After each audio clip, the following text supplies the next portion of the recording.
Thank you, Julie, and thank you to the whole TLC team for organizing this. It's wonderful to be here with you all. I do see some familiar faces and some new faces, which is so wonderful. And so I'm taking a deep breath and feeling into the lineage and all of our teachers and wisdom guides, whether they're Buddhist or otherwise.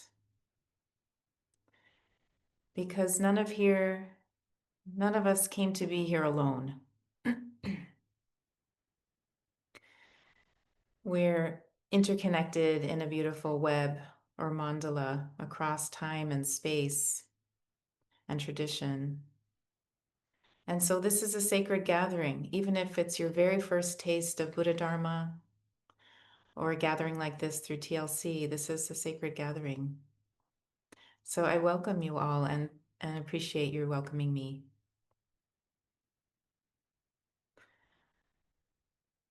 When it comes to death, none of us is an expert unless we actually remember our past lives or our transitions between life and death. So when I hear my bio being read, it sounds like this wonderful list of credentials. But our true credential is coming here with our human heart and our wish to benefit beings. And that is really all the credential we need, this kind of open, seeking, curious, kind heart.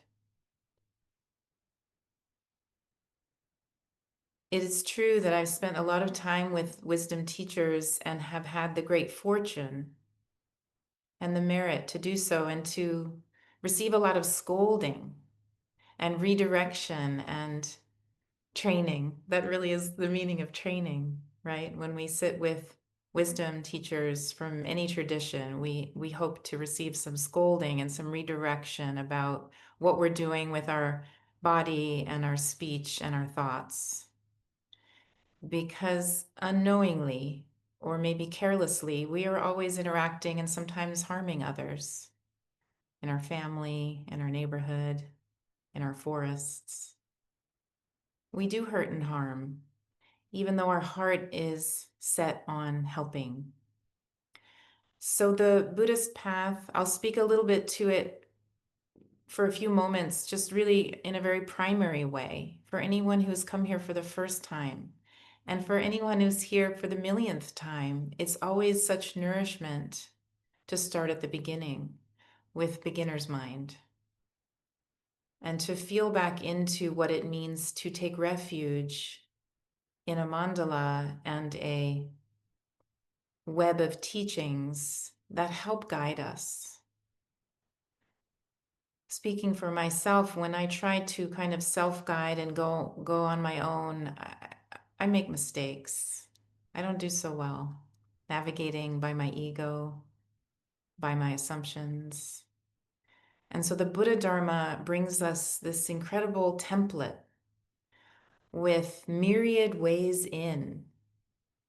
It's like a magic kind of labyrinth with 100 doors, and there's always a door or two or three that feel like our door that we can open and find some kind of guidance. So in my path, I've been very fortunate to receive guidance, based on my questioning, but also my mistakes by opening myself up to being redirected, which is painful, uncomfortable. But I've always had a kind of a yearning for truth, and as a child was very terrified of death. So I had panic attacks and would cry and cry, imagining that when I was to die, I wouldn't have my name anymore, and I wouldn't know where to go, and I wouldn't really recognize myself. Even as a 5 and 6-year-old, I had these fears. And I think many children do. And as adults, they get more complicated, our fears about our own path and our own death and our own suffering. And then, of course, those things in relation to our beloveds and our family and our pets and our planet. everything, our ecosystems, right? There's so much fear that we hold and then wonder, what can I do with this questioning and this fear? So the Buddha Dharma is this itself is a refuge, but it's also a map. I think about the Buddha Dharma as a series of sort of 4 or 5 dimensional maps.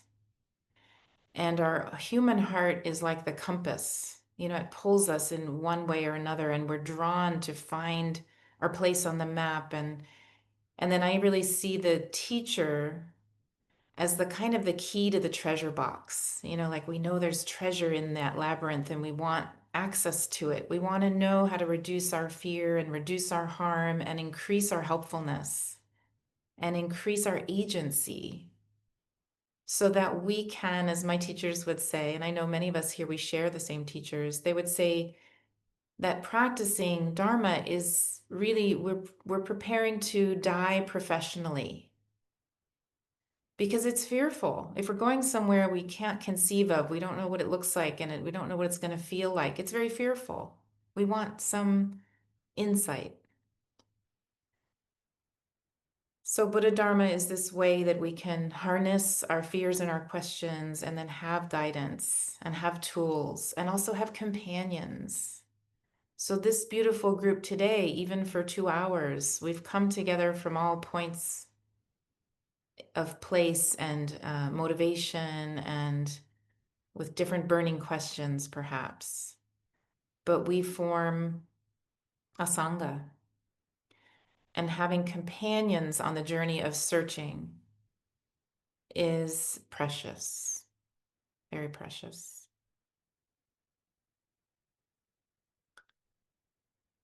So the Buddha Dharma speaks of 6 realms. And of the 6 realms, the human realm and the animal realm are very closely linked. We're both embodied in these bodies of different shapes and types, and we share this planet. We share these forests and rivers and neighborhoods and cities together. So we're so closely linked. We have all kinds of different ways of relating, you know, some joyful and connective and some very hard and violent. And in sharing this realm together, this sort of planet Earth realm, this apparent experience that we're having, we have hope and fear, and we have attraction and aversion to all kinds of creatures. So there are these layers, you know, we for centuries or longer, we have had pets in our homes or our clans. And then there's this sort of liminal space of animals that we interact with more often, you know, kind of near us. We have, you know, where I am now, we have birds and squirrels and snakes and coyotes and, you know, the other parts of the world, they're different wild animals, maybe larger, maybe more dangerous. Um, but then there's this mutuality of danger, isn't there? Of who's dangerous to whom and how it is we're interrelated. So this little talk today is really just a touch in to some different points. I know I think many people are very, you know, we're more connected, like the lamas would say, we're very much concerned with I and then what's mine, right? So kind of me, and then there's like my close ones, my family, my friends, and then there's people who live next door or people I work with. We have these almost like concentric circles of me-ness with me in the middle, and then my beloveds and my, you know, familiars, and then kind of acquaintances, and then it goes on and out from there to those we don't know, and then enemies or perceived enemies, or you know, they're also the circle of animals that support us, because as I've shared in the book I wrote, Kindness for All Creatures, this section on kind of sourcing food. How do we source our sustenance? And of whether we're vegan, vegetarian, omnivore, carnivore, however we source our food, we are interacting with insects and animals and ecosystems. So we're all completely intertwined. As soon as we take a breath and we put on our shoes and we walk out the door, we're intertwined and affecting and being affected by the insect realm and the small animal realm and the medium and the larger and the um, farmed animals and the cultivated animals for consumption and the wild animals, the wildlife, and even those that we don't see that are underground. So I'm naming these as part of our mandala today. Wherever we're sitting, whatever air we're breathing, whatever we see out the window, we're connected with the animal realm. And whatever we had for breakfast or dinner, whatever time zone we're in, very intimately connected with the animal realm. So if we are people who make aspirations or we make prayers or practices, it's wonderful to always recognize how interconnected we are and think about those few ants in the kitchen that are irritating us, maybe crawling around the honey jar, or the spider way up in the corner, or like my father who watches a lot of large animal vet shows on TV and kind of like wildlife shows. He's very moved by these animals. You know, he's quite elderly and he's become much more open and emotional about the animals around the planet. They really affect him, even through television. So just bringing them into our practice is a way to really honor our intimacy with the animal realm. And then when we step out the door into our day, to really keep that in our heart, notice a little bit more, and kind of put ourselves in their shoes or pads or wings. And it's, you know, it can sound like a sentimental sort of thing, and it could be sentimental, but it could also be really meaningful to make that connection. Whether or not we have animals living in our home, or if, you know, we're in such a concrete jungle of a city, we don't see but a few birds here and there. So by way of aspiration, I will just say that this talk that we share and the questions and answers we share today, may it really benefit all the beings in the animal realm and the humans as well. So I wrote a book that was going to center completely on the death and dying journey for animals. And then my publisher encouraged me to make it more broad.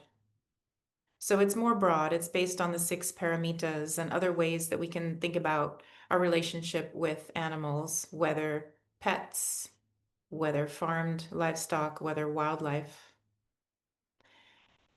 But the truth is that when I hear back from people who are using the book, I always hear back about the death and dying part that is the most beneficial. So I will speak mostly to that. And I feel like even though it's written about and for the benefit of animals, it's really a similar journey.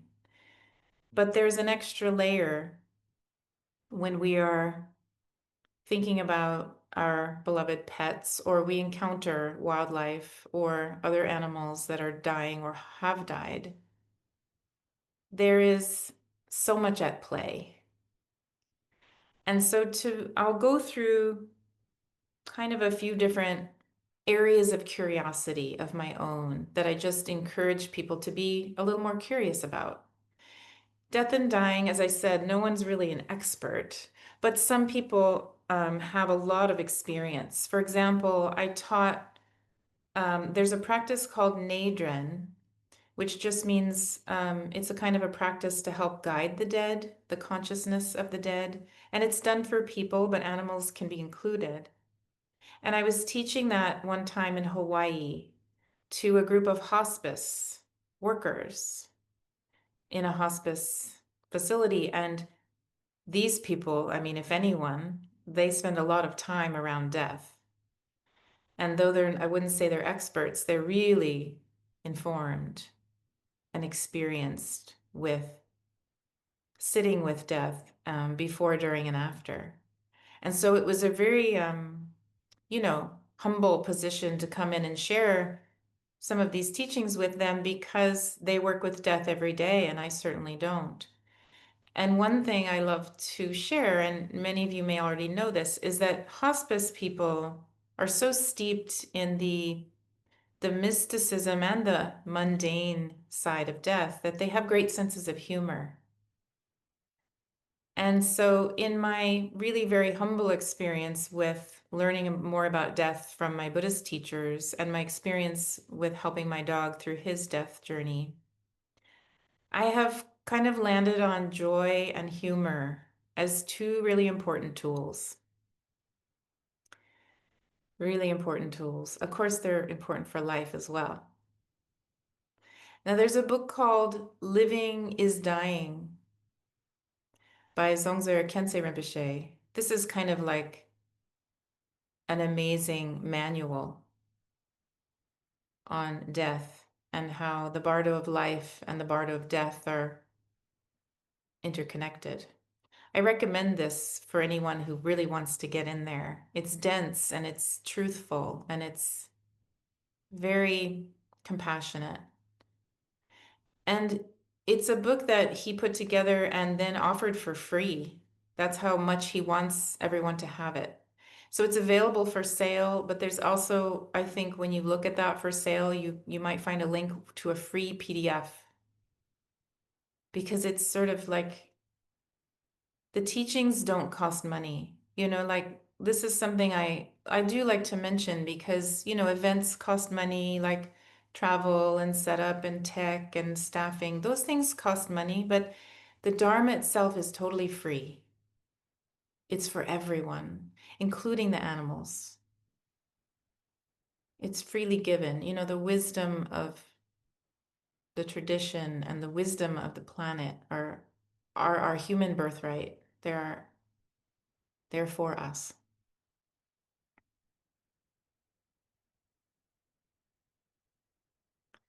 So I will get to the topic of, more kind of like specific things around death and dying with animals we're close to. It usually ends up, people want to hear about like pets, but sometimes also people live in rural places and they interact a lot with a fox or a deer or smaller animals, through their dying process because we're all living and dying all the time.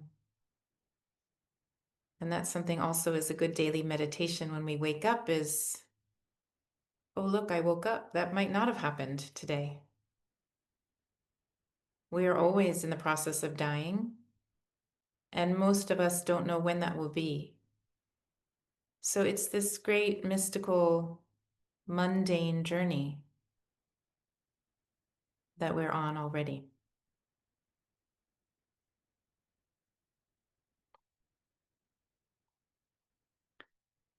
A friend of mine is a very incredible writer, and she writes about many things. And this week she wrote about death because Joanna Macy passed, a great bodhisattva and teacher and guardian of the planet, Joanna Macy. And she was writing about the experience of many students being with Joanna Macy during her last days and how precious that was. And my friend Christiane wrote, "We have this wise and simple, beautifully human need to be close to death in the reality of our day-to-day lives. Of course, we are always close to death, despite the vehemence with which our society promises something different. No doubt, some of our exponentially increasing pathologies have their roots in the denial of our immutable mortality. So I mentioned the hospice workers and of course our dear lamas and many people in wisdom traditions, indigenous cultures who do embrace death daily as a normal part of life. and not as something so fearful and separate and needing to be kind of made hygienic.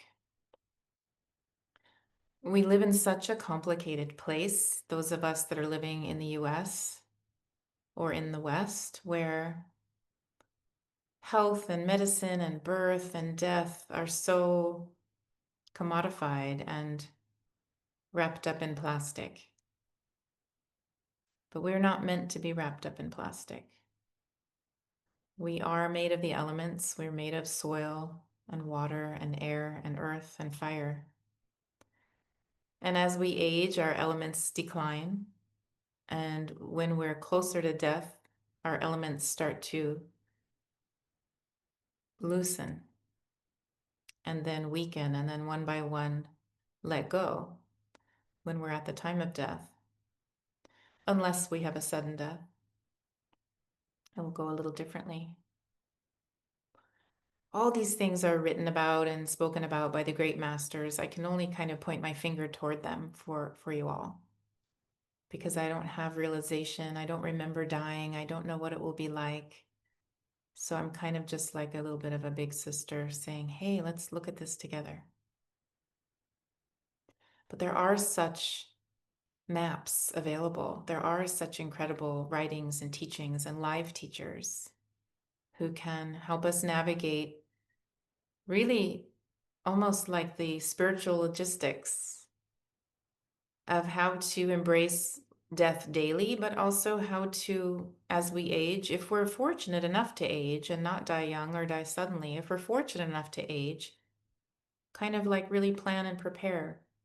We tend to plan and prepare, like financially and like with paperwork and legally and all that, but really the Dharma tells us to prepare internally with our mind. So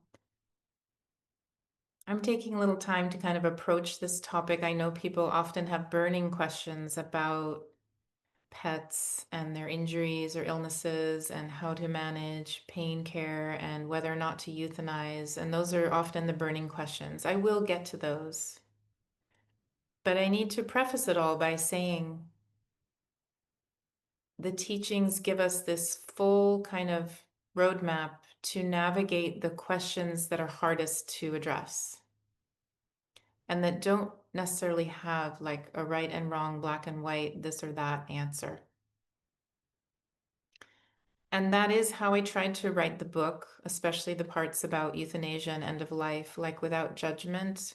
But here are some ways to approach these dilemmas and maybe use a little bit more curiosity or openness than we tend to. Or when we become in a moment of crisis, we almost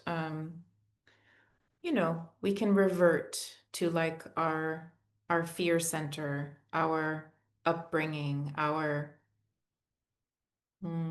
instincts, and that's natural.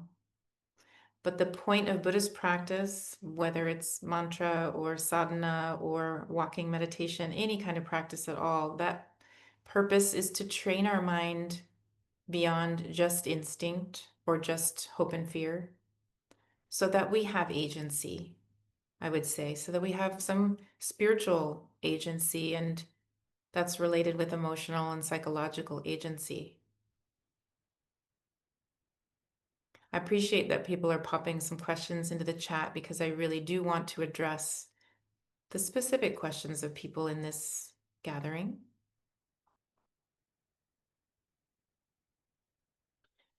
So at the beginning, I mentioned refuge. What is it we're taking refuge in, and how is that truly supporting us? And second to refuge in the process of a practice or a sadhana is bodhicitta, arousing bodhicitta. And bodhicitta literally means in Sanskrit, the heart of awakening or awake mind. We want to wake up. We want to wake up even a little bit to our own habits and assumptions. And as Lama Tsering has been teaching here at Rigzinling this past week, who do we really think we are? we're kind of investigating who we think we are. We sort of look a certain way and we sound this way and we have a name, but who are we really? And what will transcend the death moment? What will go beyond that? As Buddhas are called, Tathagata, that which has gone beyond. And it's that which has gone beyond suffering, and suffering of a kind of that me, my, mine, itis, of just a small view. The purpose of a larger view is not to make us lofty or build up our ego. It's to kind of break through this shell that we're confined in. And the ultimate shell is this body that we slough off at death. We can't take the body with us, right? We won't take the furniture. We won't take the bank account. And if we, according to Buddha Dharma, if we practice and we let go of enough, it's really about this unlayering. We let go and kind of, there's this different way with Buddha Dharma that we confess and let go of our hurts and harms so that when we die, we don't have regret. We don't have clinging. We don't have holding on to what cannot be taken with us. So when we are people that relate to animals, and especially we have strong attachment to, pet animals, then we have this wonderful opportunity, similar to, with children, with parents, with spouses and partners. We have the stronger the attachment, the more opportunity to practice. And pets, especially, and animals that we love and wildlife that we live with for sometimes years or decades, they bring us these incredible mirrors of our own nature at its most kind of just being alive. I think it's one of the reasons we like to have pets. They bring that joy and humor without too much politics. And so one of the things a lot of people express when their pet dies is it's such a loss of a certain kind, and it can take a long time to work through that grief or, just move through different stages because it's such a pure kind of love. We don't really have as many arguments with our with our animal companions as we do with our human ones, right? It's not quite so complex usually. It's not quite so fraught with, why didn't you take out the garbage? Or how come you always say that thing to me? There's more of this pure exchange of love and humor and just connection and physical sweetness. And there's challenges as well, especially when animals have injuries, illnesses, ongoing chronic conditions, and such.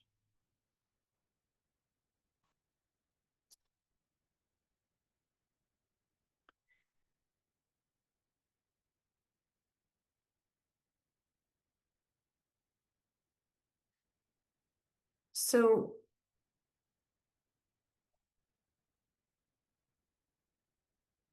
one of the purposes of meditation is to notice the habits of our mind. And when we start to meditate, whether it's like the first time we've ever tried, or it's just we got up in the morning for the millionth time and we're doing it again, we notice what our mind does.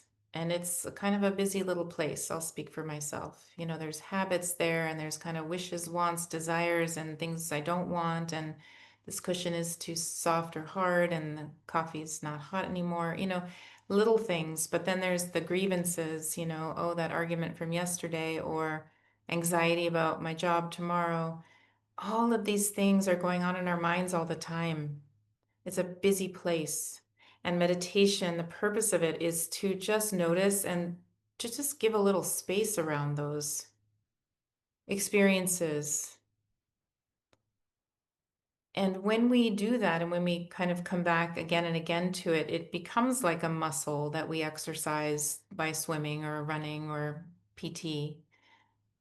It becomes something we have more facility with. And the reason I'm kind of repeating this is that the more we do this for ourselves, the more space and facility and maybe grace we have to offer to others. We might be a little less impatient or a little less quick to anger or a little more loving. And sometimes loving shows up as just not saying the thing we're thinking or doing the thing we're thinking. And this includes toward animals. Because at the same time that our beloved, cats and dogs and bunnies and birds and all the creatures we live with, and some that we live in our home and really tend, and they're a bit like children, but also we have a lot of agency over them, right? We have a lot of power over them, and we have a lot of projection onto them. And this is just the way it is. For centuries and millennia, we have cohabitated with especially cats and dogs, but other animals. And so we have these unusual relationships, right? They're not wild anymore, but they are still animals. They still have, especially cats, have a little bit more of a wilder nature than dogs often, but not always. A lot of people have, wolf bred dogs or breeds that are more wild. And so it's good sometimes to look at our pet and realize we're both animals. And they also have their own karmic trajectory.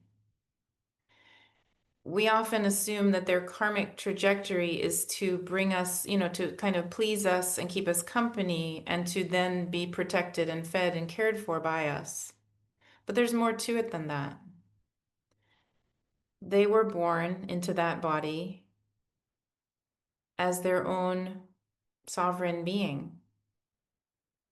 And their karma is to be taken care of, for better or worse, by a human person or multiple human people. And maybe it changes over time. I know my dog was, when I was in retreat, he was cared for by others. And that was a hardship for me, but I know it was also a hardship for him. But then I also know that he got to experience some other qualities of other caregivers that gave him a break from my qualities.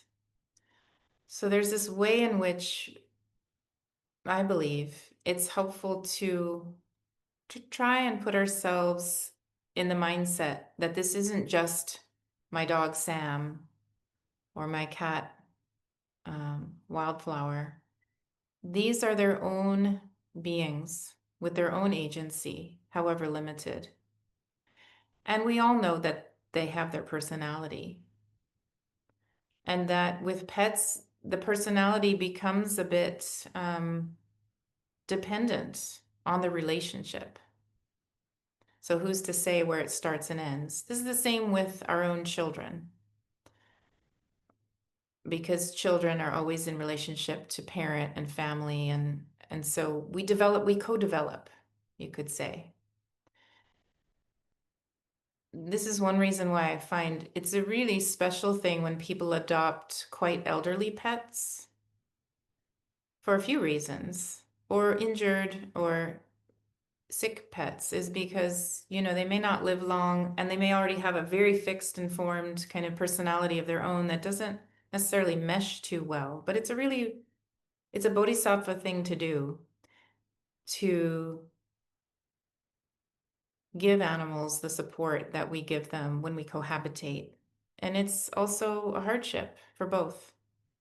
But all relationships are this way. This is just such a particular, special quality that we share these homes, our homes and our ecosystems with animals.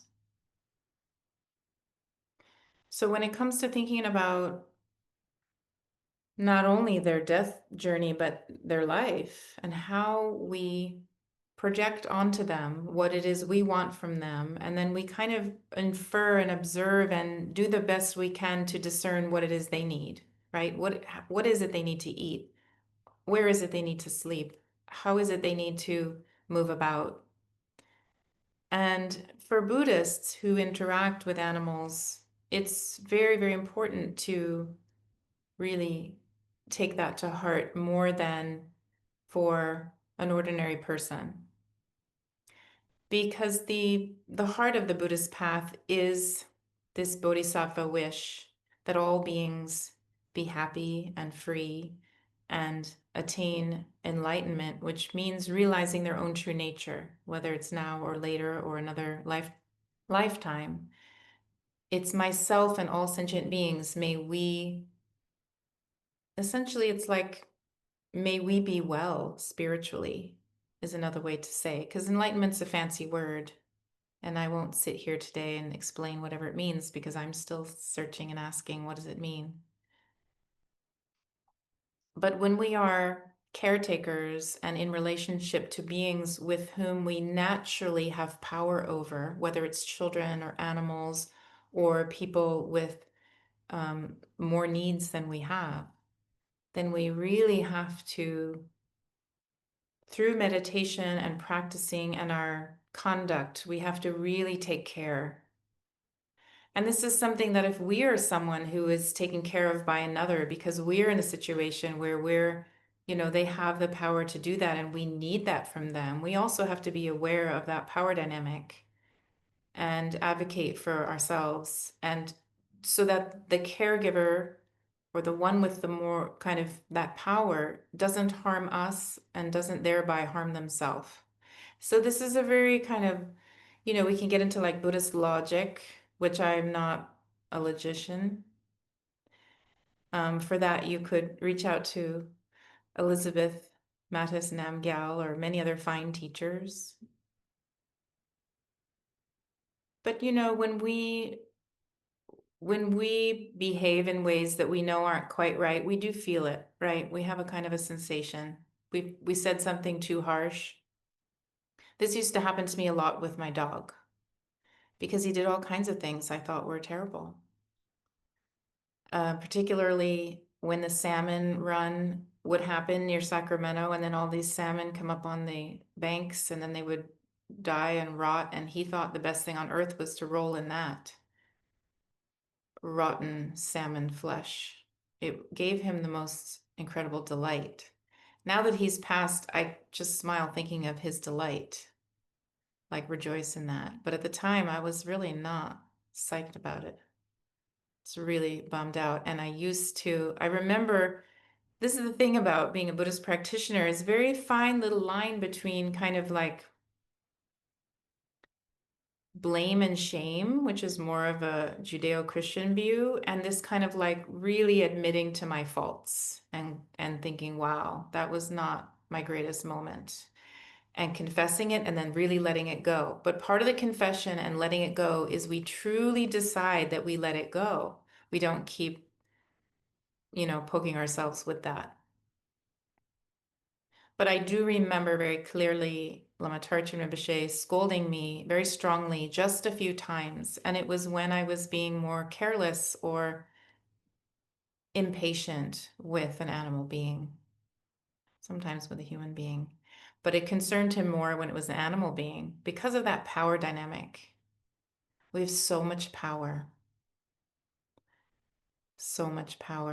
in the way we walk around and the way we eat and the way we drive and the way we, do our politics as different places and countries. We have so much power and we affect others tremendously.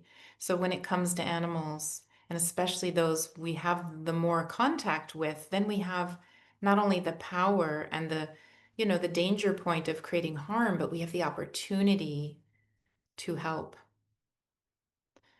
But we can only do that when we are aware of it, when we notice it, when we refine our body, speech, and mind, and we pay attention. My Lama used to say, now we need pay attentioning. Pay attentioning. Because the opposite is being mindless, right? Being unaware, being careless. And I know I'm very good at that, right? Habits are strong. We build these habits when we're children, when we're young adults, when we're adults, we build habits that become very strong. So the antidote to those habits are so many antidotes, 84,000 teachings, myriad ways in. And of course, Buddhism is not the only path. There are many wisdom traditions that have ways to work with how can I increase helpfulness, reduce harm, and thereby really refine my mind. And not knowing when I will die, be ready to die at any time without regret, without a list of who I need to apologize to. I work with that list all the time. I had a conversation last week with a friend, and I said, I think I checked everyone off the list, and I'm just terrified of who I'm going to add back on. Like what it is I'm going to say or do this week that the list starts over again. But that's the pay attentioning.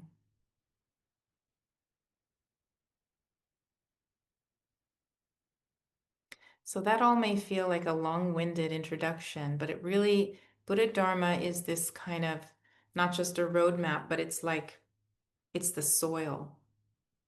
We talk about the foundational teachings as being you can't have the higher teachings without the foundation, right? You can't build a chimney in midair. You have the foundation and the house and the roof and the chimney.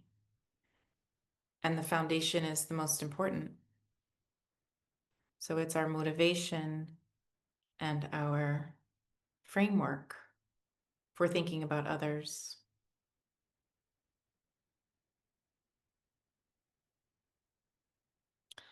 By the way, when we speak about others, ourselves are included. This is a beautiful, expedient part of the Buddhist path. All the prayers that we recite say, may I and all beings. So our I is not denied. We don't pretend we don't have this ego, but we refine it and soften it enough to use it as a useful tool. My ego, my personality, my name. Okay, it's here, no problem, but it's a tool for my path. It's not this kind of black hole of need and indulgence or criticism and blame and I'm so bad, right? Those polarities keep us from moving forward. Those polarities are really not true. This kind of like what Lama Tsering would say, I'm just a worm, I'm nothing, or I'm amazing. They're not that useful, those extremes. The truth is in the middle. It's like, oh yeah, I've got some faults and I've got some strengths, and I'm going to kind of like, let's just put that ball of string together and keep moving forward because time is short.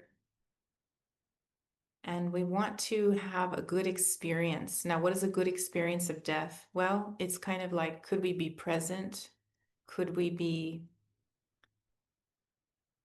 allowing? Could we feel compassion for ourselves and those around? But there's no one way to make this journey. It's a mystery. It's a mystery.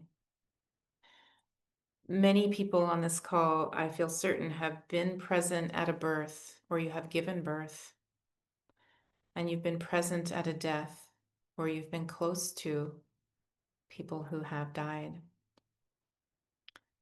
These are just parts of being alive. They're very ordinary. They're very earthly, right? We're made of these elements, and they're going to dissolve, coming and going, coming and going, perhaps for many lives. So it's not a problem. We're all doing it. We're all doing it. And the beautiful thing about Sangha is we could do it together. We could do it with support. We could do it with some information, some guideposts. And in my book, I've just given really like a brief nod to some guideposts. Particularly, it's helpful to orient the mind and the heart and also the nervous system when we get really pushed with hope and fear and loss and extreme experiences, which death doesn't have to be extreme, but sometimes it feels that way. Then we have some prayers or practices or just really practical kind of supports like other people to help. This is something we're more used to with human death and dying. And I would say in our culture in the West, we're getting better at that. We have more death cafes, we have death doulas, we have books, we have teachings, we have a lot of resources, and we have each other. It's still very hard because we make it very expensive and very complicated, and there are legalities, like it's really complicated. And it's not that way in all parts of the world. Okay. So when it comes to our animal beloveds, there's no right way. There is perhaps, like in the best of all worlds, um, according to Buddhist thought, it is good to live out our full lifespan. According to our karma, we don't know what that is, though. Very few people know when their death day is. Some of us here, we do have a friend in the Dharma who last year, with terminal illness, was decided to and was allowed to end his life on a certain day and time with medicine because of his decision. And though not all of us supported it, we supported it anyway. So you see, this is why I mentioned before, we'll talk now about death and dying and euthanasia and terminal sedation and morphine and all these kind of practical things, and we'll open it to Q&A. But it's most important to really hold. There is no kind of like, you did it wrong, this is the only way. There's none of this black and white extreme, because life is happening and death is happening. It's going to happen the way it's going to happen according to our karmic path. And that's true for our animals. So as I wrote in my book, even Buddhists who take a vow not to take life sometimes end up employing euthanasia for a pet or an animal, a wildlife they see dying, because they feel that's the right thing to do in that karmic circumstance. Even when their teacher says, please don't, that can occur. And then there is not any sort of like, oh, now you're out of the clan. That's not how Buddhism works. There's methods and vows and practices, and they're not always what ends up happening. So I know this sounds like a contradiction, but contradiction is part of life, and no easy answer is part of life. So just like with birth, when parents plan a home birth or a water birth, or they plan a hospital birth, but like that birth happens when and where it happens. That being is like, here I am.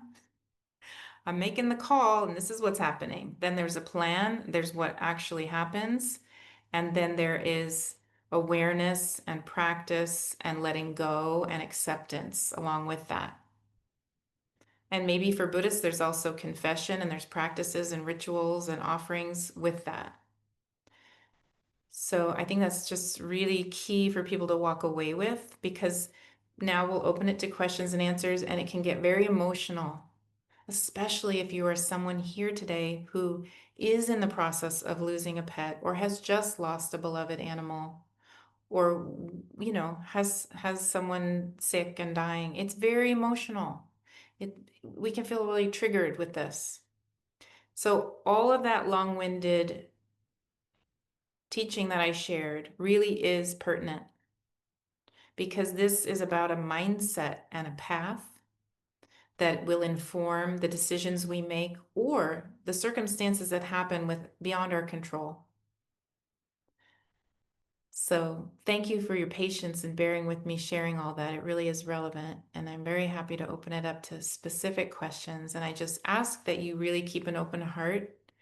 And for many of you, and when I teach in other settings, that open heart, I'm most of all wishing for toward yourself in advance, for forgiveness and acceptance, and just like inclusion of maybe stretching your boundary a little bit. Thank you, Sarah. This is the first question, and it pertains to what you're discussing. People where I live are so quick to put their dogs down at the first sign of, say, cancer, even when there is no pain or imminent decline. It often seems premature. Could you address this? I'm happy to address this. Such a good question. And a lot of people share this question. Part of this habit, we have individual habits and we have collective habits and cultural, societal habits. We have a strong habit from the veterinary medicine world, strong habits of like, we know what to do and we're going to do it like this, boom, boom, boom. just like with human healthcare or lack of healthcare. Then there's this aspect of we don't support each other. We're a very individualistic society. You know, we've got our little silos, right? I live in my house and you live in your house, and like what goes on in your house, that's not my business. But not everybody lives this way. We do have communal support sometimes. I was extra fortunate to live on land with other people and other animals when my dog was dying. So there were people to help, not euthanize him. And it took 9 months of hospice and then 10 days of very intensive hospice for him to let go. That's a long time. But for a human person, it's not a long time. So for an animal person, my teachers asked me, could you keep going? But I had support. I had people to come help feed him and change him and clean him. I had support. Not everybody does. So I think the very first important thing is very helpful as a Buddhist is to try not to judge others for the decisions they make because they might not be informed or they might not be resourced. And it's important not to judge others, even when we feel strongly that we're right and we feel judgmental. I'm very much speaking for myself. Then also, when we can support animals and help other people's animals, if we just like take a little risk and try to say something kindly, like, oh, like maybe there would be a different way. Do you think maybe, you know, I do this sometimes with people's children, and believe me, they don't like it. But I see things on playgrounds and I go places and kids are doing crazy stuff. And I'm like, hey, small child, I don't think you should do that. And then a parent will look at me like, how dare you speak to my child? And I say, well, I mean, we're all living here together.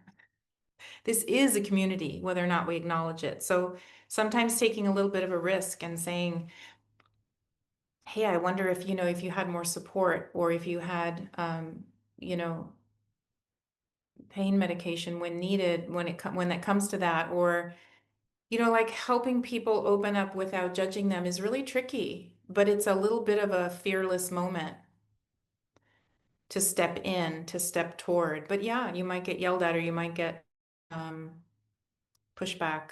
You might not enjoy the experience. But that's bodhicitta comes in. Like, is there some way? Always asking ourselves, is there some way I could help this being or other beings, person? Is there some way I can help? Coming from that rather than like, I can't believe you, da da da da da.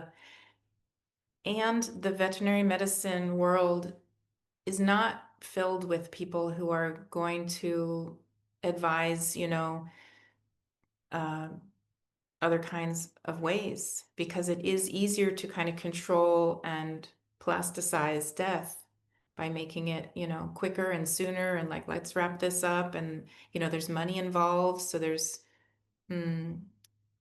what's that word? Lama Tsering always uses this word. There's, I can't remember the word, but it's like when, you know, there's mixed motivations going on. And so it's different for people who live rurally and sometimes with people and with animals, we get more agency around death. But when people are watching, there's all kinds of pressure on people to euthanize if they're unsure, or if it's like, well, I project that your animal's suffering, you better euthanize. I mean, that's really invasive, right? But that is kind of part of our culture. It's hard.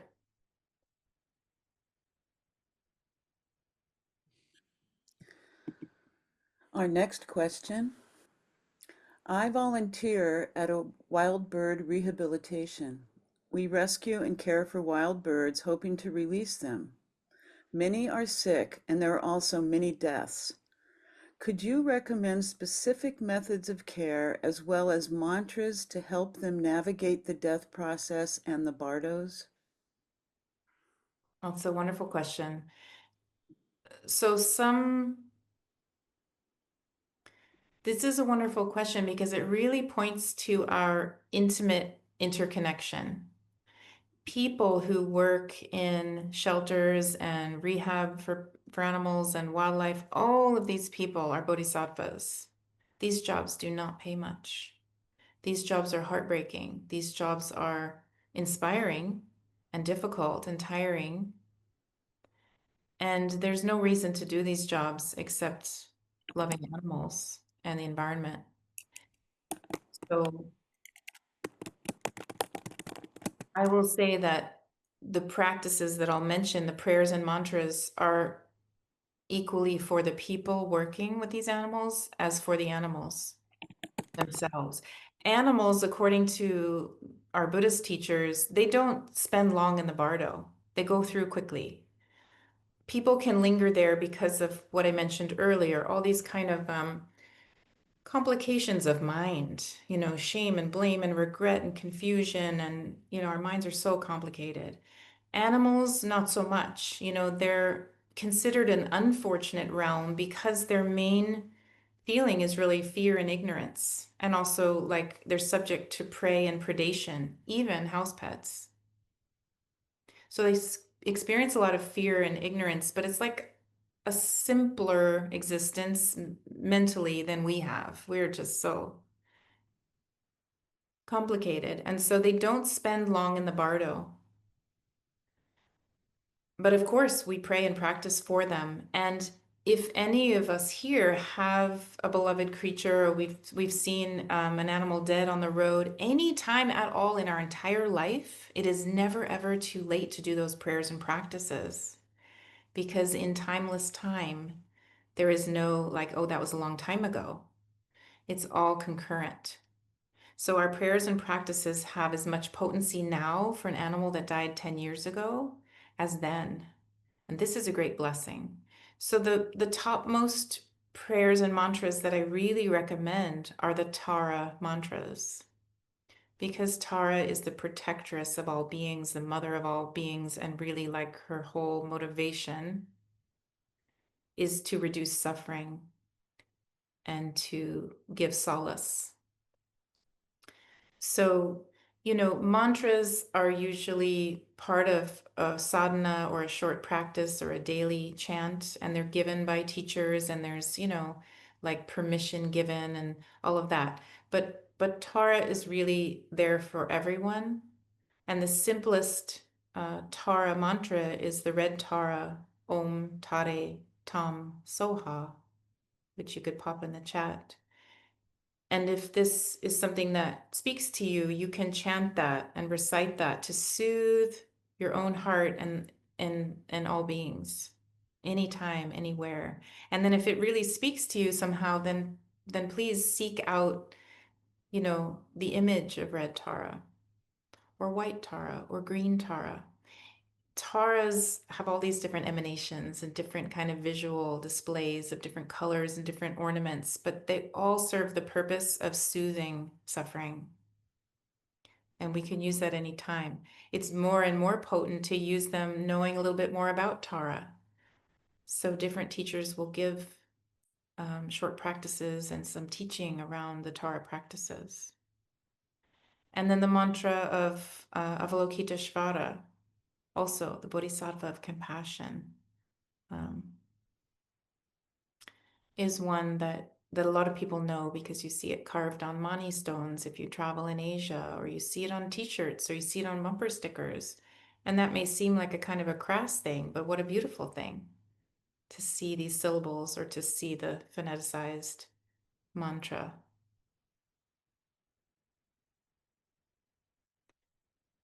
And these are the simplest ways to make sound. So as I spoke before about body, speech, and mind, our body, if we can reduce our harm with our body, if we can try to walk around the ants on the sidewalk, that's reducing harm. We can also use our body to help. We can like not feed wildlife, but like we could donate to the wildlife center that's helping these birds. We can use our energy and our resources in our body. We can use our speech. Instead of yelling at someone, we can say a Tara mantra. It makes a difference if you believe in that, right? If you believe that like all of our actions, words, and deeds have an impact even around the planet somewhere or over time and space. If you believe that, if you feel that somewhere to be true, then we have this power of our speech. And then we have this power of our mind, which is really most important, because if we train and tame and hone our mind, then perhaps at death, there will be something that continues on where we have some kind of thread of continuity. So we have a lot of power, and how are we using it?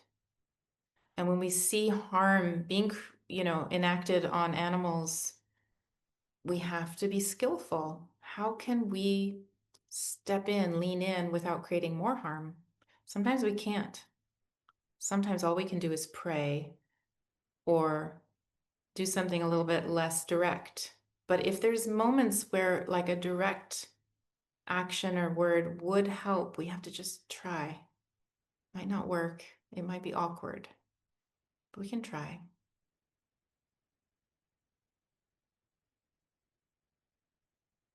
Oops, you're muted, Julie. Thank you. There's a comment and then there's a question following it. The comment is, I am here as someone who volunteers for rescuing marine animals, mammals, and with hospice, which has been a perfect combination. It is not unusual for me to sit with a dying sea lion on a beach, and it is exactly the same as sitting with a human, except that I was sitting at a large distance from the animal. It is an honor to be with those who are dying, whether human or animal. Mm. I cannot add anything to that except thank you. Thank you. What a beautiful path you're on. Yeah. And then the question that follows it is just perfect. The question is there a POA equivalent practice for pets? Hmm.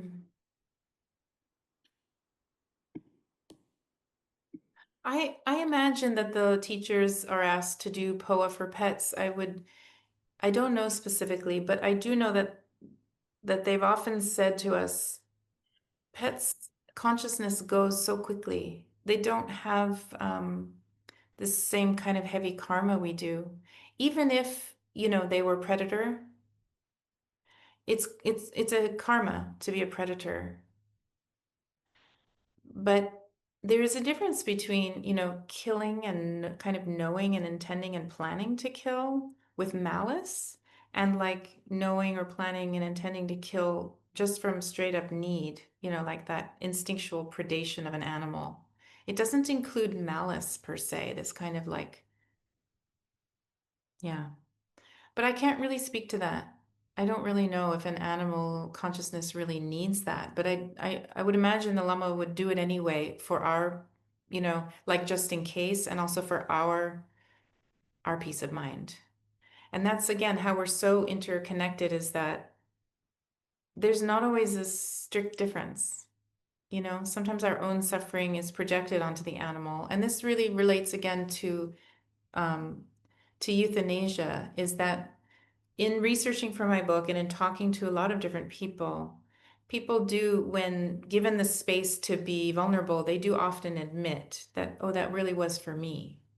I really wanted to relieve my suffering, emotional and sometimes financial and all of that. That was more for me. I think that I could, the animal could have gone on and a little bit longer. And so there's regret. So again, it's such a delicate thing. Even though my lamas told me, do not euthanize, I do not tell other people, do not euthanize, because I'm not an enlightened being. And I very much feel like everything about Buddha Dharma is, we're doing the best we can and we need to do better, but like gently, gently with ourselves, gently with others. We're going to know more, hopefully, in a year or 5 than we do now. And we know more now than we did 5 or 10 years ago. Like we're growing, we have this capacity. So let's keep using that capacity open. You could read that, Julie, about Tukul Sangak.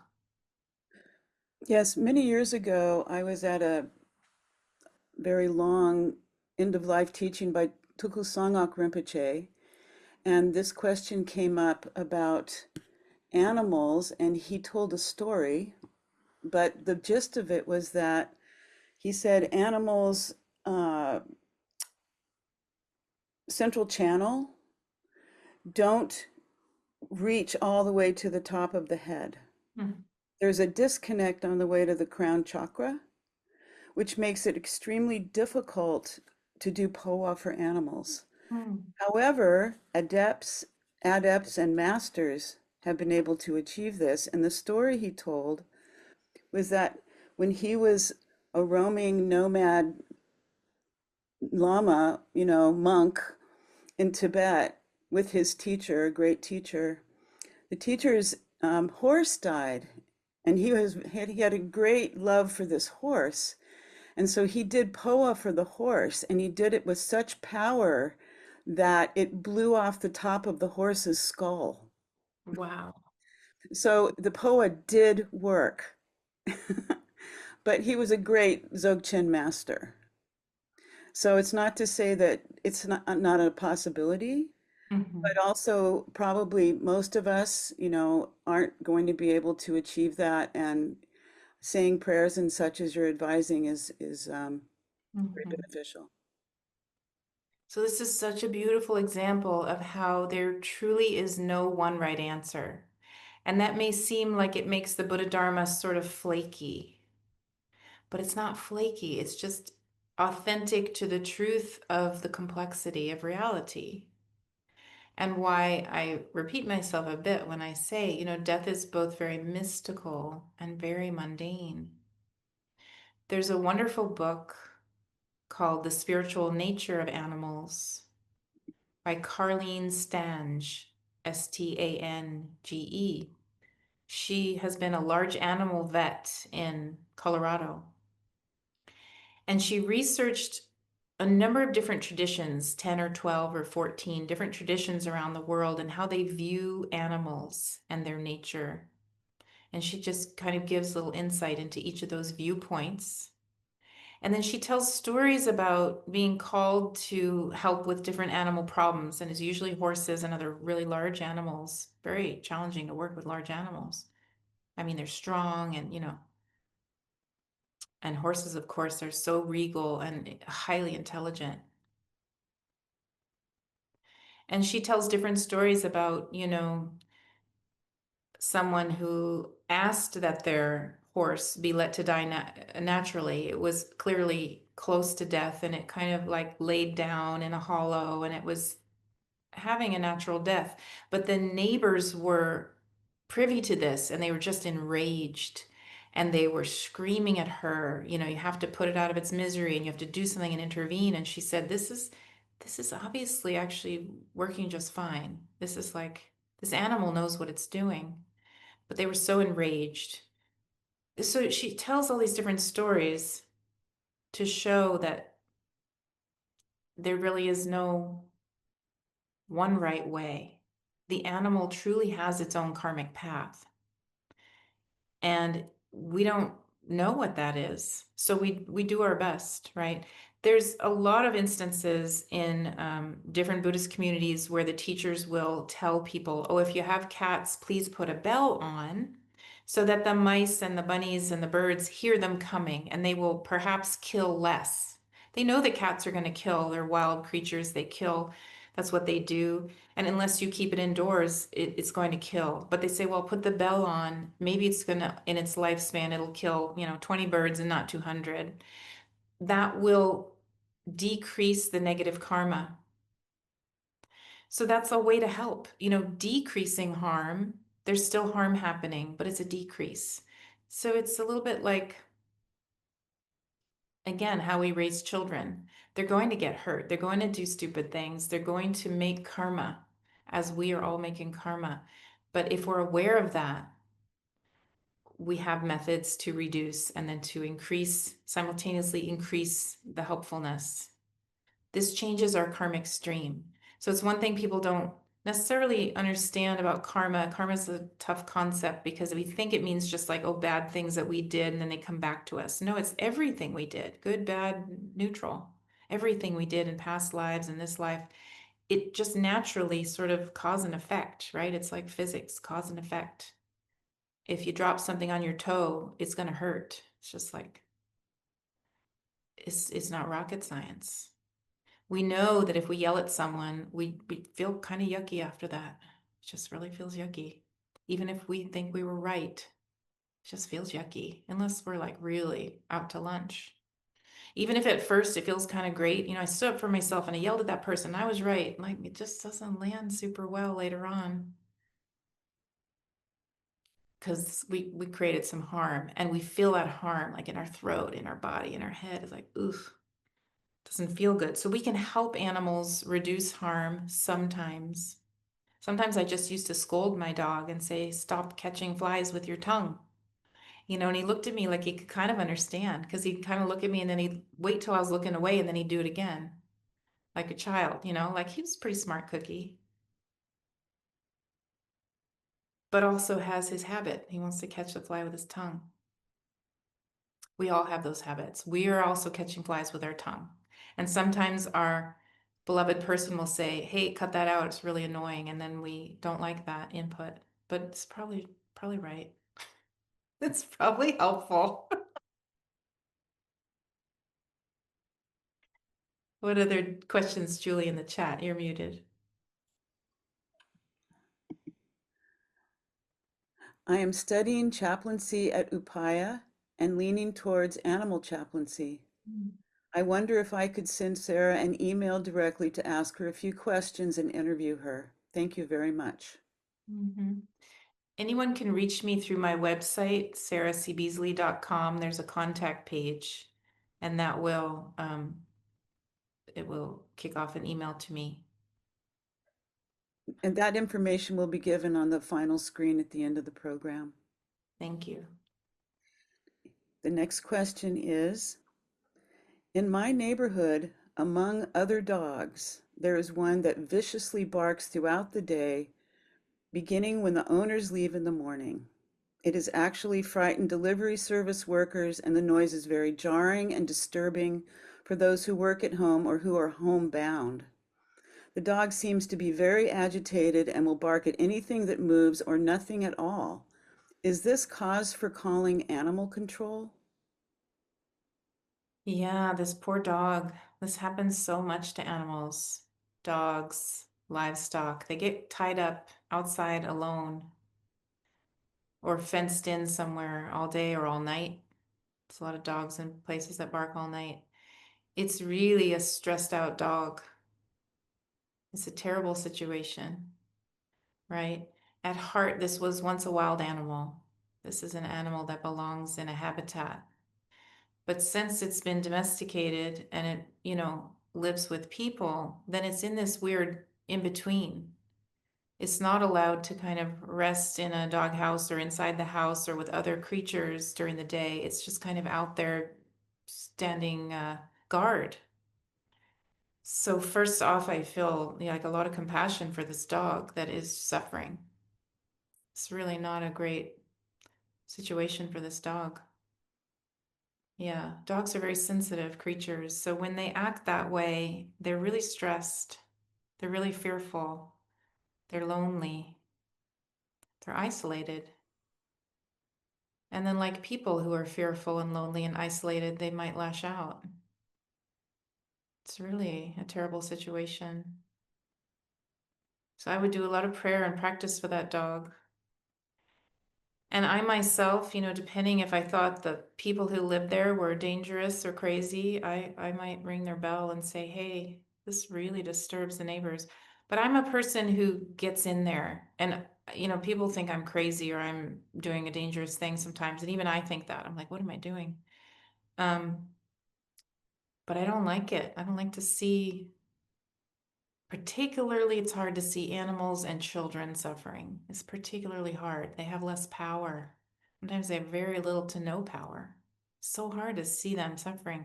So I might ring the bell and that could go, likely pretty poorly, right? It might be dangerous. So yeah, I would call animal control. I've called them many, many times in many cities and states.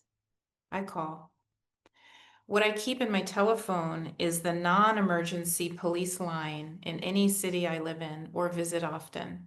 I've got a whole slew of them.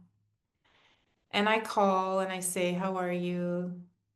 Thanks for doing your job. There's this animal. It really doesn't feel good, the situation they're in. And usually they do refer it to animal control and they ask questions.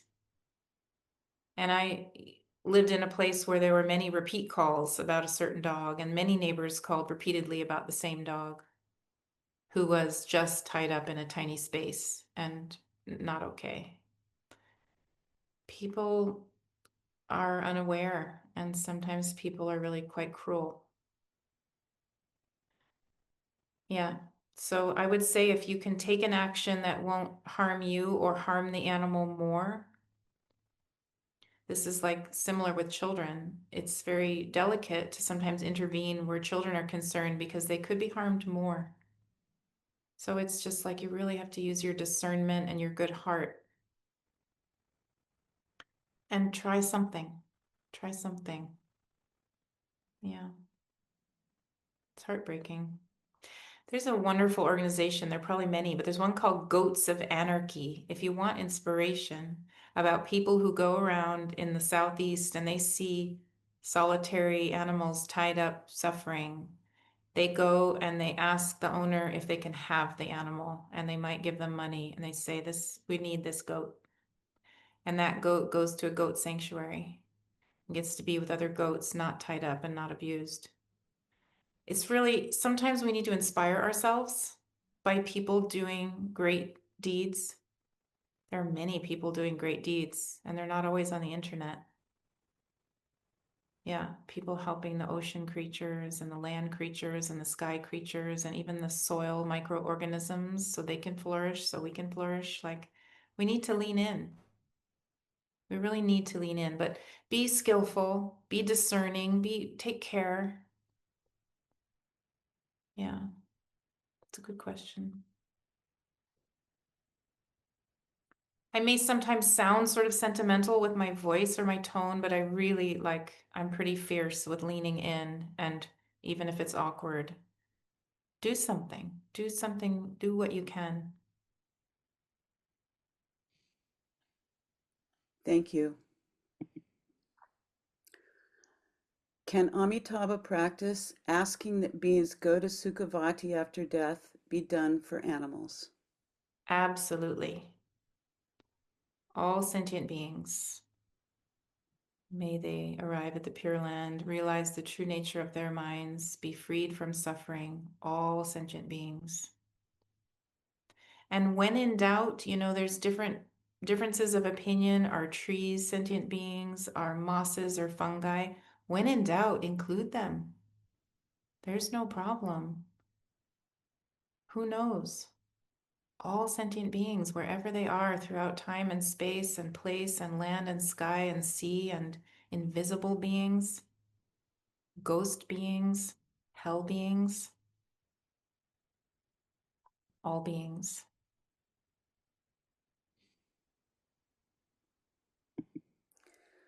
Garchen Rinpoche advised us to use a hung syllable in our cars since we kill so many insects while traveling.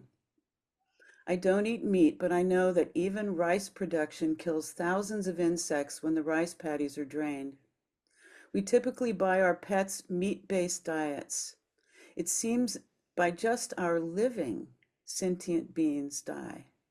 Yes. With the knowledge that our intent determines our karma, do you have practices that you do during your daily routines of driving, eating, etc., to call these sentient beings into mind? Yes, yes, yes, yes. We are totally interconnected.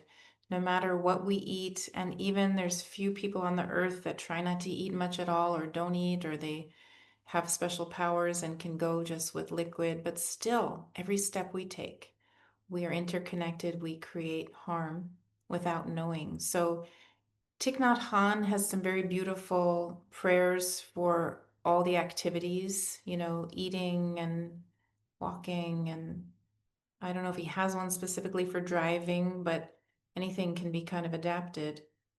But especially with eating, because our physical body, as soon as we're born, I suppose, even in utero, we have a physical body, right? We come into form, we start forming, and then we have this form. Like we didn't always have it, right? And depending on how and what you believe, I mean, there's sort of belief and there's just what is, but I don't know which is which. We come into being in a physical body, and there's this kind of animated spirit or soul or whatever you call it. These things come together, right? And then they let go at some point. But when they're together and we're in a human body, we are automatically creating harm just by existing. But we can also create help.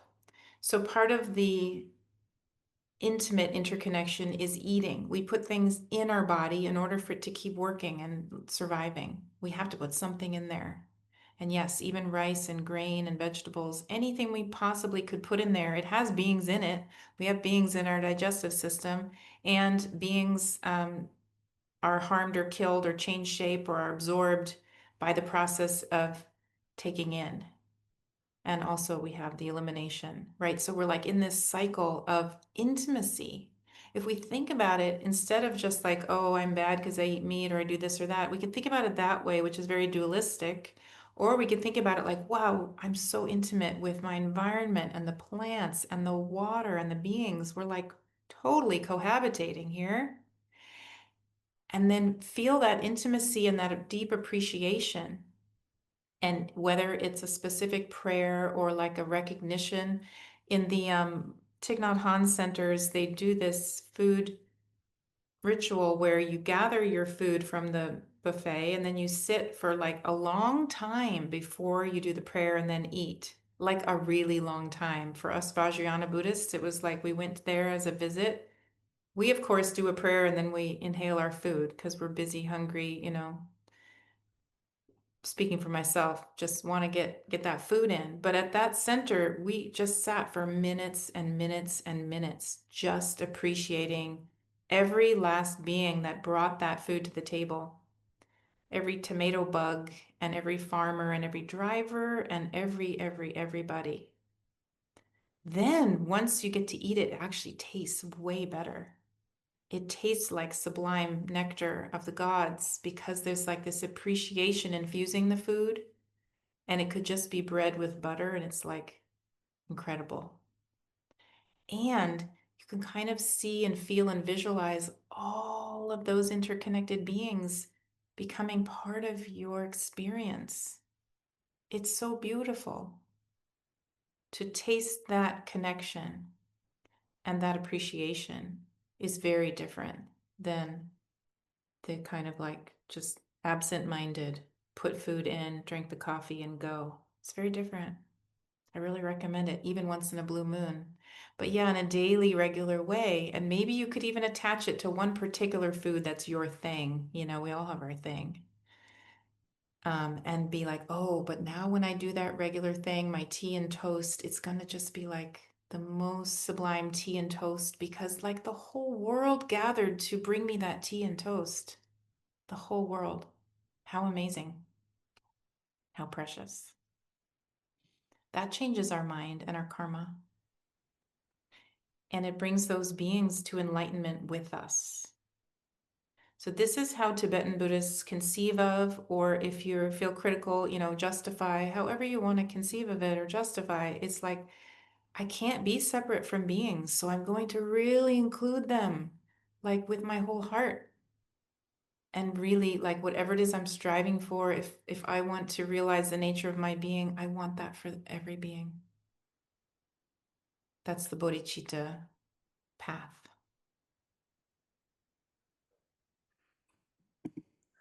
Well, right now we don't have any more questions. Maybe we'll have a few more before we finish. Okay. I really appreciate the depth of these questions and the vulnerability of these questions, and also the people sharing about what they're doing to help, because it's not just some kind of virtue signaling. This is like we need to share with each other all the different kinds of creative ways we can help. Because some of us, like we can just send $5 a year to some organization. Great, fantastic.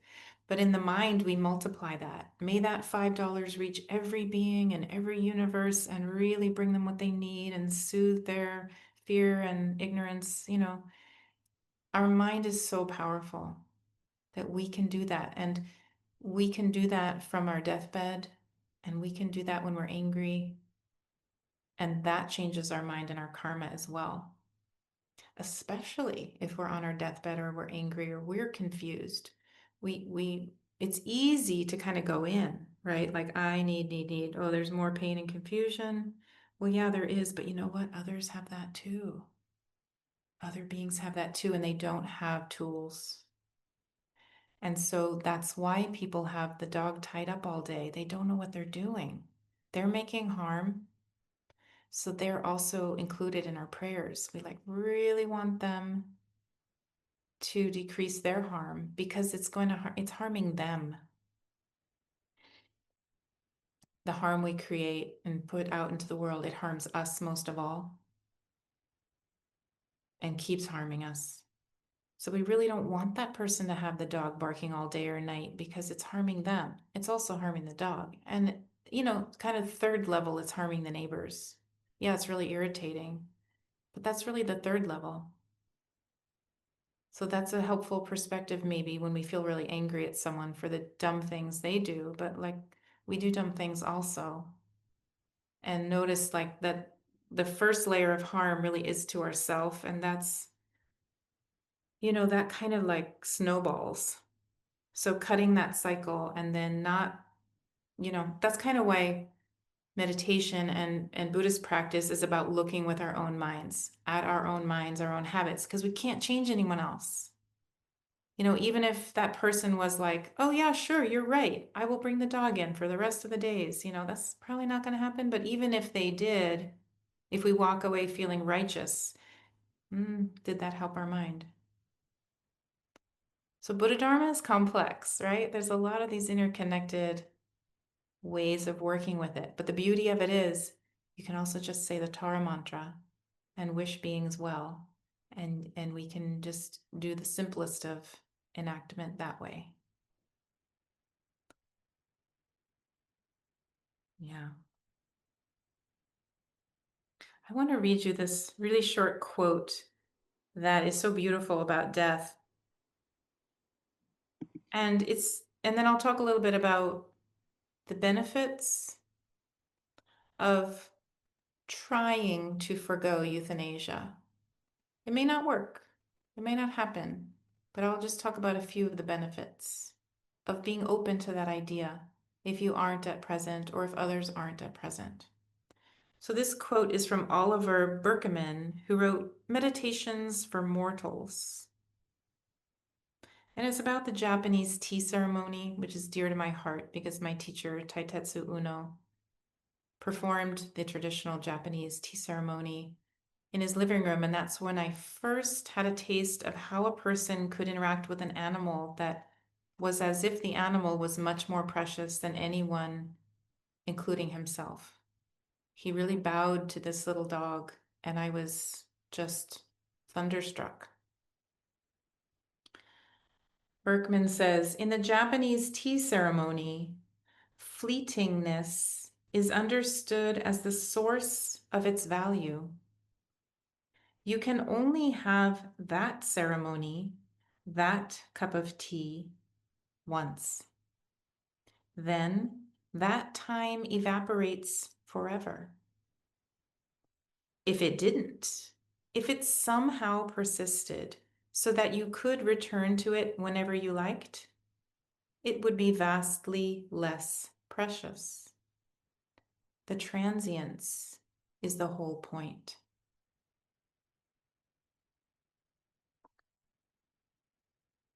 How this relates to end-of-life care for animals is, for example, when my dog was old and sick and had many big tumors in his torso, as happens to a lot of pets, I didn't take money to investigate the tumors or to find out if vets thought, surgeries or that kind of thing. He was already quite old, and so I decided to keep him comfortable.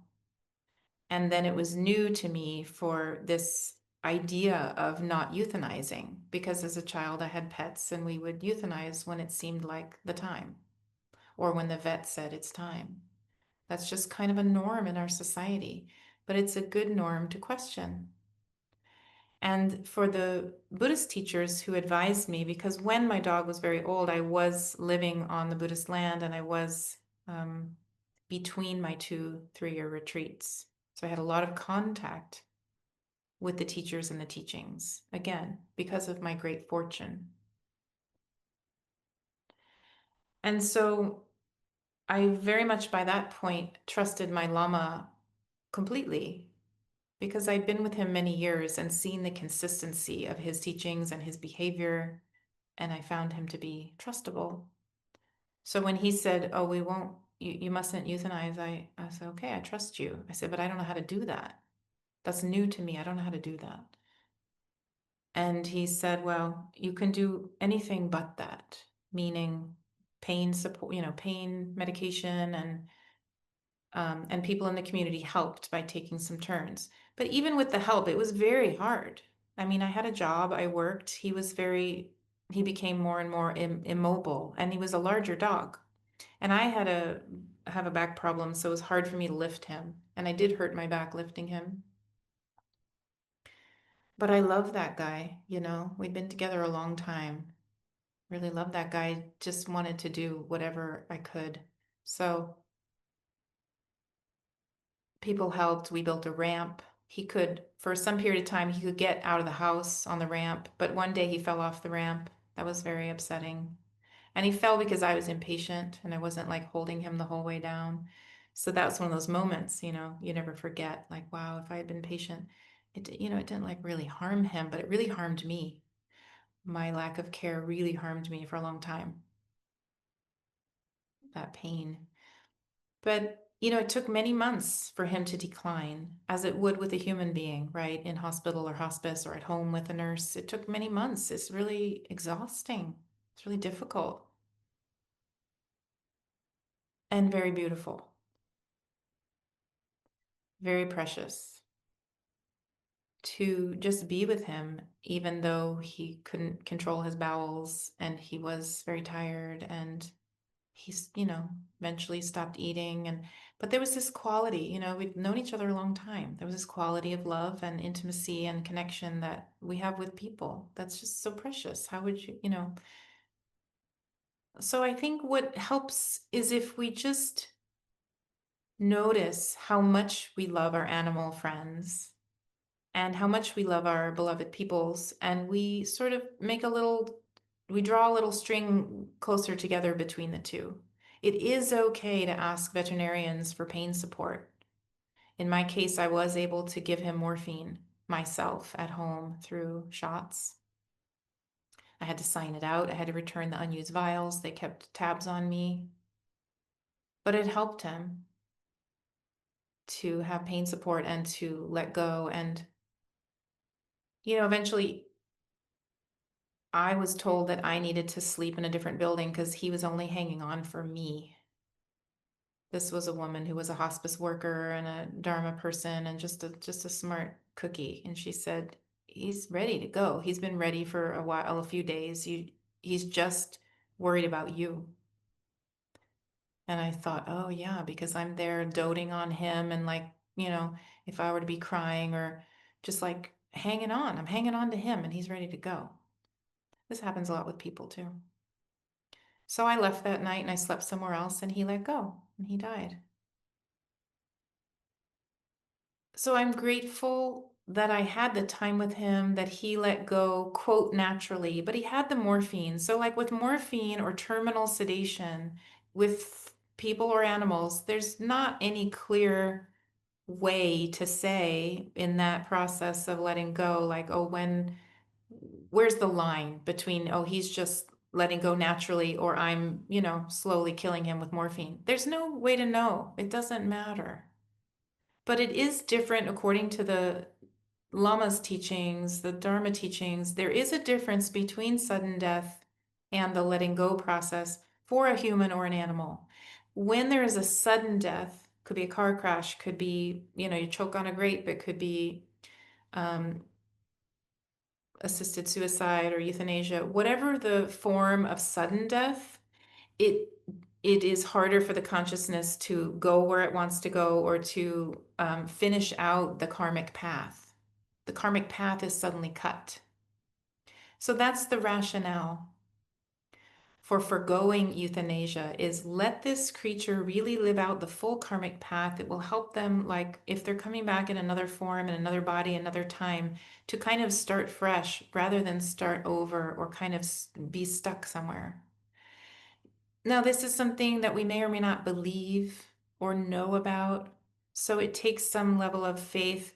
But other people, people without any kind of faith or a particular path, having been present and intimate with death and dying, you experience different things with sudden death versus, like removing the tubes. And again, there's no right answer.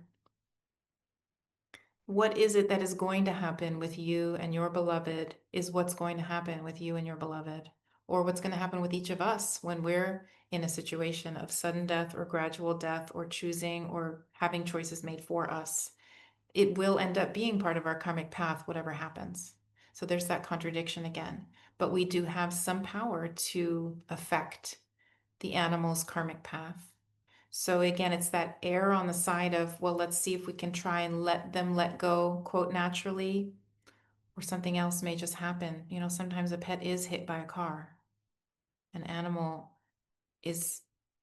their life is cut short. We don't need to dwell on that. And for those of you here and in my other courses where there's a lot of regret or feeling about, oh, I did euthanize and now I wish I hadn't, you really have to let that go. Do the prayers and practices now and really heal that wound and that suffering and really let it go. That's so important. This is not a path of blame and shame and guilt. But regret is natural. Regret, yeah, we look at them and we face them, but we need to let them go. So Julie has some more questions. Oh, unmute. Thanks. Thank you. Oftentimes, cats and other animals will wander off to be alone to die. Are we inserting ourselves into this process egotistically if we try to be present for their deaths in some instances? Yes, animals have their own wisdom, their own instincts, and many animals go off to die alone, and that seems to me to be natural, to be best. They want something there. Even my own grandmother did that. Everybody was hanging out, and she said, go off to that event that's happening. And as soon as everyone left, she died. She was like, please leave me alone, people. This is a solo journey. Whether or not someone's present, it's a solo journey. And so I think it's respectful to let someone do it their way when possible, especially animals. They're not getting too complicated up here about it. They're not ruminating and suffering up here about it. They're like, oh, this is what I'm doing. So I would say let them do that.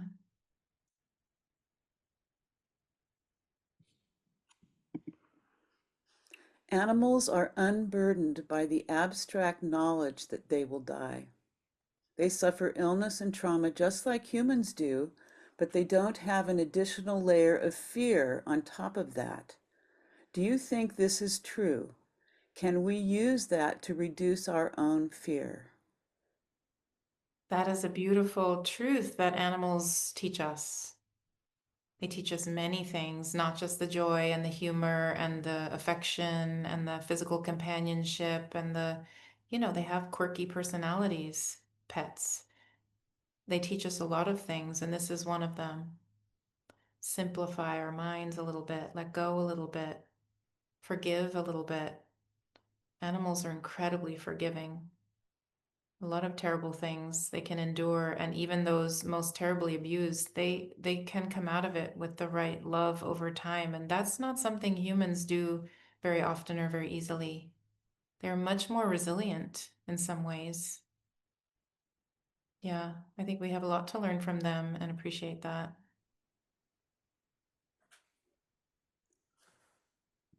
Thank you.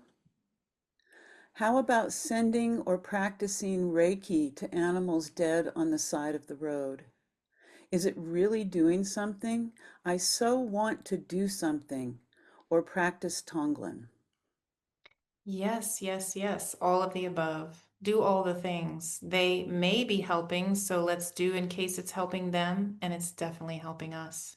It's also helping the people who perceive us doing it to change their minds. And so, when I was younger, I had a lot more kind of self-consciousness, and weirdly, it's gone away. And I will do all kinds of weird things in public. But you know what? I see other people doing weird things in public. It's so inspiring. Like I stopped once to move a small deer off the side of the road and like put some leaves and say some mantras. And this man stopped in his car and I thought he was going to yell at me or something. And he rolled down his window and he said, I saw that deer earlier and I wanted to do something, but I just didn't know what to do. And like we had a moment. We both did something, kind of wordless together as strangers. It was very connective, very healing. Those things heal. They heal. The animals included, whether or not it knows it, whether or not, I do think a lot of people do distance healing and Reiki and all kinds of things. And the lamas do distance poa and distance prayers. Distance is not an obstacle. Even we don't have to like someone or know them. They're not obstacles to being of benefit. And we don't have to know that it's a benefit or like see a result. We don't have to know. But yes, all of those things. Mm-hmm. When my elderly dog reached his last years, I did everything I could to prolong his life. Fluids, force feeding, and I felt like I had prolonged his life for too long before I decided to euthanize. The question of maintaining his dignity versus my selfish clinging became my question. Can you address this? Yes. That's our question. That's the question for each of us, whether it's a pet or a family member. When is the right time? There's no right answer. We work with all the variables. We work with our intuition. We work with our heart. We work with the limitations of what I call this kind of Venn diagram of chaplaincy, where in the middle we have like our beliefs and our traditions and our culture and our family values and our practices, but these intersect with medical and legal and financial and energy and like all of our resources and just time and support, all these things. Do we have them? Do we not have them? How do they manifest? So for each of us, it's a unique mandala picture of how it will be. And Lama Tharchin Rinpoche definitely said, don't prolong an animal's life because it's not a very fortunate birth. It's not a very fortunate existence. It's not really kind of going anywhere except that it's burning up karma. They're kind of burning through karma by incarnating as an animal. So that's good. So now you don't need to prolong their life unnecessarily, but you don't need to cut it short. But like within those bounds, there's the gray area of what we can do and what we can't and what happens. And what I often tell people is really when it comes down to it, I encourage people not to let veterinarians push them around, but try to help veterinarians understand that they are a resource person and they need to like help and not be dominating. But like when it really comes down to it, because you have tended this animal as a beloved being, it comes down to a conversation between you and the animal. And this is something Carlene Stange really spoke to in her book. She really tried to listen to them and to interpret their signs and signals, knowing that they couldn't verbalize it. She's like, I did my best in each case, but I didn't really know. I just had to like do my best. It comes down to that. You have to trust yourself, stand up for the creature, but like know that there just isn't any way they can tell you in words what they need and want or what they're feeling. So you do your best. and then the karma unfolds, and then you must really forgive and let go and remember that your heart and the animal's heart are forever connected. I think that's the most important. There won't ever be a kind of a like, if this, then that, if this, then that flow chart. Death is this mystical, mundane passage. And however you intervene or don't, they are still doing it alone, as each of us will still do this passage alone. And the circumstances will be what they will be. We do our best. Yeah. Here's someone asking if you would say a few more words about letting go of the regret of euthanasia. Yeah. This person says that it's been a big issue for them and it's been a decade and they're still stuck. Yeah. You're not alone. A lot of people feel that way. And in the course I teach at Naropa, it's usually young people, and they really are hard on themselves, really tender-hearted and hard on themselves about past choices.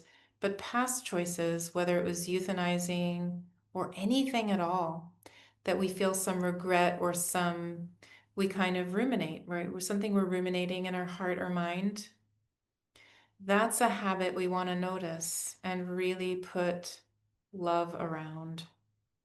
It's something that we would not do to someone else. You know, those things that we do to ourselves, we usually wouldn't do it to someone else, or we wouldn't want them to do it to themselves. So again, back to that, may I and all sentient beings be free from suffering, be free from fear, be free from regret, be free from ruminating, be free from kind of replaying things we said or did in the past, that it's like we're picking up an arrow and we keep poking it in. We just really need to put that arrow down, because it can become a habit that prevents us from moving forward or opening our heart more. We really have to open it to ourselves as well.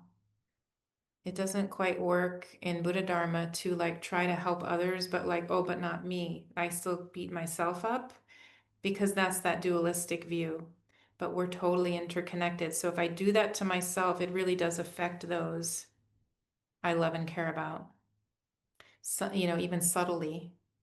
So we don't do that. We don't want to hurt and harm ourselves. We don't want to hurt and harm others. So it's a practice. It's easy to say, oh, let go of regret. But no, it actually requires changing the habits of mind. And that's why mantra is a tool, sadhana is a tool, form or formless meditation is a tool. So many beautiful tools. And they don't have to be Buddhist. It could be dance, it could be drumming, it could be breath work. I mean, millions of tools. But it's important to find the tools and to use them, because those kinds of things we do even subtly in our minds, they do harm us. And that's not kind. We don't deserve that. We make choices. Sometimes we make choices we wish we had done different, but that's what happened. We need to let it go. So finding the ways to help create new pathways, basically, you know, synaptically or spiritually. And for me, mantra helps a lot, because mantra is this repetition of something that's sublime and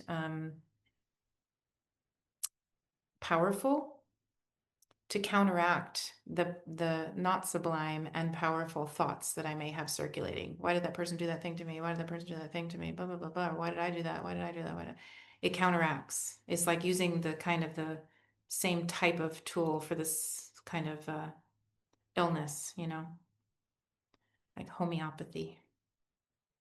But it's really important to let those things go and to find methods that will help us do that. Yeah. I hope that's helpful. And this will be our last question, aligned with what you were just talking about. Could Sarah talk more about the karmic path? Oh I have my. an old dog that my husband will want to euthanize because he thinks it's more kind. How can I explain to him not to do this? This is a very important and poignant question.